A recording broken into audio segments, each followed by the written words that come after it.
Assalomu alaykum hurmatli yurtdoshlar, hurmatli men aziz obunachalarim, sog' salomat yaxshi yuribsizlarmi? Aziz yurtdoshlar, issiqlardan charchamayapsizlarmi?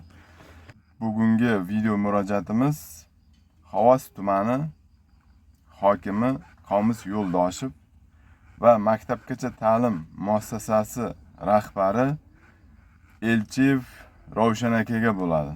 Ammo shundaki, hozir mana ob-havo sharoiti juda issiq bo'lyapti bugungi kunlarda. Xovos tumani Gulbahor mahallasi 7-sonli maktabgacha ta'lim muassasasiga meni farzandim boradi. Men farzandimni bugun olishga borganimda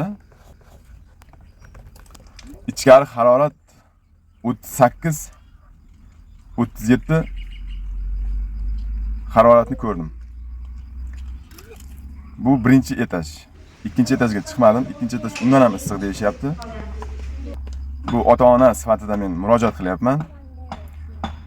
Faqatgina meni farzandim emas, u yerda butun mana shu bizning yosh kelajagimiz 150 nafar mana shu bizning farzandlarimiz, kelajagimiz ertalabdan kechgacha o'sha bog'chada bo'lishadi. Mana shu hokim bova, mana shu Ravshan aka, sizlarga bitta savolim bor.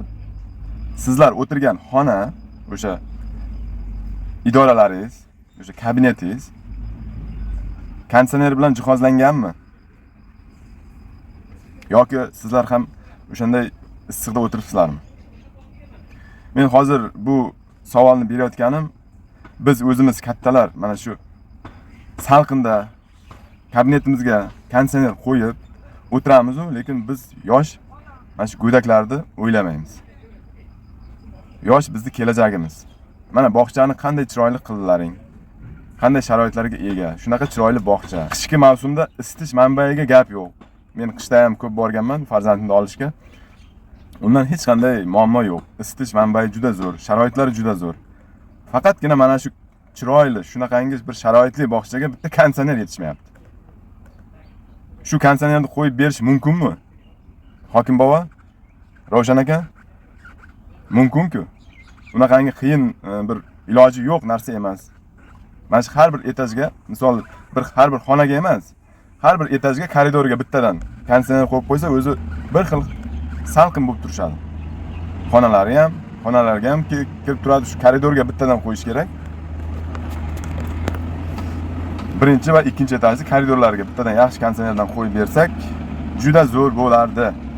Mana shu masalada mana shu hokim bovadan so'rab qolardim. Mana shu maktabgacha ta'lim muassasasi rahbari Elchiyev Ravshan aka, sizdan iltimos qilib qolardik.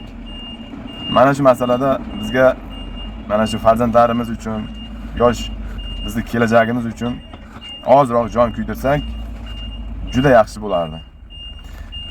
Men kutib qolaman, mana shunga bee'tibor bo'lmaysizlar degan umiddaman. Nafaqat bu bog'cha, bu 7-sonli bog'cha, balki boshqa bog'chalarda ham qandaydir issiqdir sharoit, ularni ham o'rganib chiqib, mana shu Xovos tumanida 15 ta davlat bog'chasi bo'lsa, mana shularni hammasini o'rganib chiqib, mana shu konditsioner masalasida yordam berishlaringizni so'rab qolamiz. Sog' bo'linglar, salomat bo'linglar, faqat yaxshi kunlarda ko'rishaylik.